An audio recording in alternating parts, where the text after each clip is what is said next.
Olá, eu me chamo Rafael, esse aqui é o Enquadros e esse é mais um vídeo de leituras da semana de abril, um dos que estão saindo atrasados, referente à terceira semana. Os espectadores recorrentes já sabem como funciona, aqui eu comento as leituras de quadrinhos que fiz durante a semana de forma breve, e também comento as sensações que eu tive lendo, né?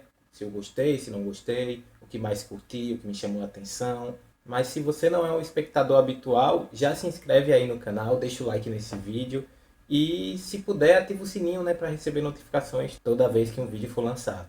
Então, sem mais enrolações, vamos a essas leituras. O Maestro Cook e a Lenda é um quadrinho do Wagner William, publicado pela Texugo, que, se eu não me engano, é uma editora do próprio Wagner William, assim, que ele criou para lançar suas coisas, né? Nesse quadrinho temos uma história que se assemelha a uma fábula, inclusive tem a presença de vários animais e talvez seres místicos, né? Mas que no fim acaba dando uma lição. O tal maestro aqui é retratado como um garoto, mas na verdade ele é adulto, é um maestro mesmo, vive na Europa e está viajando de volta ao Brasil, para o seu interior, para tomar conta ali do que vai ser feito com a casa e as terras do seu avô, que foi basicamente quem o sustentou e sustentou os pais dele também, meio que o universo de referências desse cara foi construído ali naquele ambiente, muito em parte pelo que envolvia o avô dele, né? A cultura, o trabalho, a exploração das terras e das riquezas naturais daquele lugar. Então nisso ele acaba se deparando com vários rastros da sua infância, né? Amigos há muito desaparecidos, lendas, caminhos, lugares ali nos arredores. E nessa jornada ele vai meio que se redescobrindo e vendo o quão importante isso foi na constituição do seu ser, como profissional, como humano mesmo. O quadrinho é todo em preto e branco, né? Nesses tons de cinza, no caso, que eu não gostei muito. Achei meio automático demais, meio sem feeling mesmo, não sei explicar muito bem. Parece algo meio feito de qualquer jeito. Mas o traço do Wagner William aqui, apesar de estar bem diferente do tradicional, do que eu conheço, do traço dele, está muito interessante até pela proposta do quadrinho. Ele é um quadrinho que pode ser dado para uma criança ler e ela vai, provavelmente, se ela gosta de ler, vai curtir bastante da história. Li também Matel, do Jean-Pierre Gibrat, que é o primeiro ciclo que traz, se eu não me engano, 3 álbuns, né? Começa com ele indo para as trincheiras ali na Primeira Guerra e se afastando de um amor ali que tá meio às margens, né? Um amor meio impossível que tá prometido a outro, mas ela meio que demonstra interesse nele. E esse tipo de relação vai se estender por todos os volumes reunidos aqui. Sempre tem alguma mulher ou algumas mulheres à volta do Matel e você não sabe muito bem o porquê, porque antes mesmo de uma relação se estabelecer, ela já demonstra um certo interesse sem sentido nele. Mesmo ele sendo esse cara carrancudo, irracível, chato e às vezes até lerdo, covarde, resmungão, cara parece que não toma as rédeas da própria vida. Tá sendo empurrado de um lado para o outro, sendo que ele tem total poder para fazer alguma coisa diferente. E mesmo assim ele acaba topando com a Primeira Guerra Mundial, um hospital para vítimas da Primeira Guerra Mundial, voltando para sua casa, descobrindo que não só a mulher da sua vida casou com o cara que estava prometido, como também ele morreu e ela foi deixada sozinha com um filho para criar. E esse filho meio que não pode ter um pai adotivo, ali um padrasto, porque a família quer tomar conta desse moleque, né? Porque esse moleque é o herdeiro de um senhor de terras, é um cara com muito dinheiro na região. Então o Matel vai lá e se muda de novo, se manda para a Rússia, porque vai rolar a Revolução Russa, né? Ele não ajuda ali na Espanha, onde ele mora. Ele é oriundo da Itália, mas não tem como voltar lá por causa das suas origens revolucionárias, socialistas, comunistas, anarquistas, seus laços. Então, se ele pisar o pé na Itália, logo ele será perseguido. E na Espanha também ele não tem muito o que fazer, já que a mulher que ele ama está nos braços de outro, está em luto por conta de outro, e sua mãe não dá muita ideia ou espaço para ele, não. Fica sempre cobrando que ele seja alguma outra coisa e ele não consegue decidir o que ser.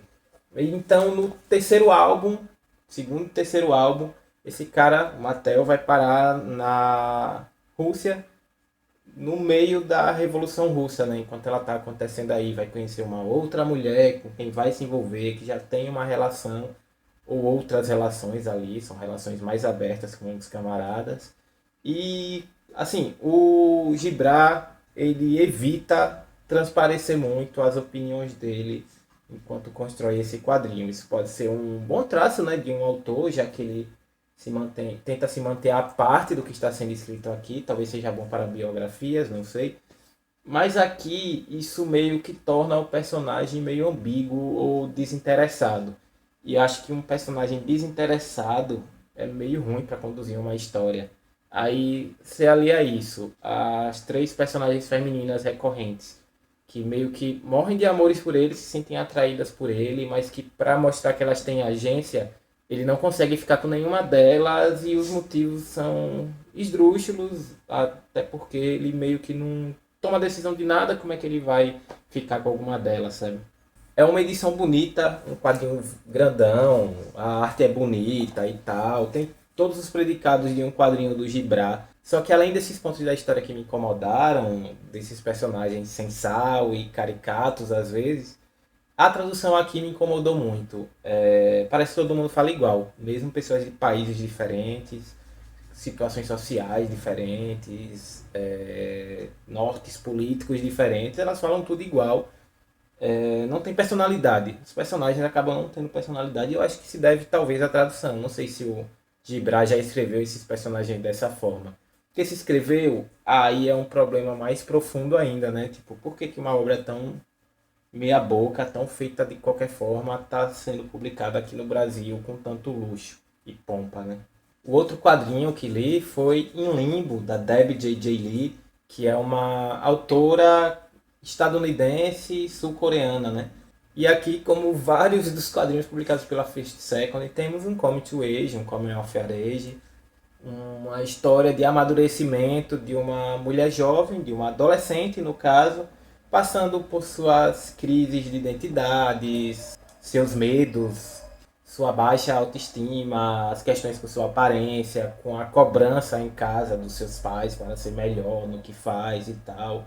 Ao mesmo tempo que tenta buscar uma certa normalidade ali, uma normalidade, leia-se, uma vida estadunidense, né, como uma adolescente estadunidense. Sendo que ela não é, tipo, mesmo que ela tenha nascido nos Estados Unidos, ou vindo muito cedo para os Estados Unidos, a cultura dela, a cultura laboral, a cultura educacional, de criação até, é muito sul-coreana, então a cobrança dos pais quanto a ela é diferente, a relação dela com o irmão é diferente, a relação dela com a avó é diferente, com as outras pessoas sul-coreanas. Inclusive há meio que disputas nesse sentido que outros sul-coreanos estadunidenses que aparecem na história e interagem com ela, meio que estão em posições diferentes em sua transição para a americanidade, digamos assim. Então isso gera comparações, e se por um lado ela acha que está pouco americanizada e não consegue se encaixar nessa nova sociedade, em alguns momentos ela se sente pouco sul-coreana, né? Se sente sem raízes, apesar dos seus olhos, apesar das suas características físicas, dos costumes que tem em casa. E isso, claro, acaba afetando as relações ali dela, né? Ela conhece várias pessoas durante aí o ensino médio, né, estadunidense. Mas nós vemos o desenvolver dessas relações com poucas dessas pessoas. Meio que a melhor amiga dela continua sendo uma que ela já conhecia antes de entrar no ensino médio, que elas eram ali meio que vizinhas, né? Então é muito complicado, ela não tem muito com quem conversar, porque não se sente à vontade para conversar com a mãe. Ela, na verdade, tem uma relação muito antagônica ali com a mãe, até de disputa mesmo. E o pai não está muito presente, ela também não se sente muita vontade para conversar com o pai.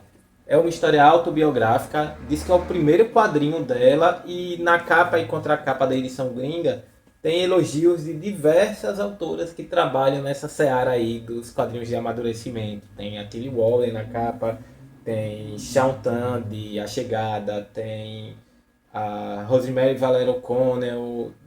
Eu já vi também elogios das Tamakis a ela. E esse quadrinho está vindo para o Brasil no mês de junho agora de 2026 pela editora Universos. A capa é bem parecida, Então acho que a edição deve ser bem parecida com essa aqui e pelo que eu vi tá com preço bem acessível, tá? É uma edição volumosa e se eu não me engano o preço de capa é R$ 80. Acho que tá valendo muito a pena. Ele não é tão assim empolgante quadrinisticamente, digamos, como o Spinning da Tilly Walden. Eu acho ele bem mais inventivo no brincar com as cores, com a linguagem de quadrinhos em si. Esse aqui é mais um flow assim direto, né, das coisas que vão acontecendo. É mais uma boa história de amadurecimento do que um bom quadrinho em si. Embora ele funcione muito bem como quadrinho sim, é bem fluido e gostoso de ler. Vamos botando então a casa em ordem, né? Esse aqui foi o Leituras da Semana número 3 do mês de abril, saindo ainda no começo de maio. E logo mais deve vir o vídeo 4 de Leituras da Semana de abril, que já está no forno, beleza? Valeu então, deixa o like, não se esqueça e até mais.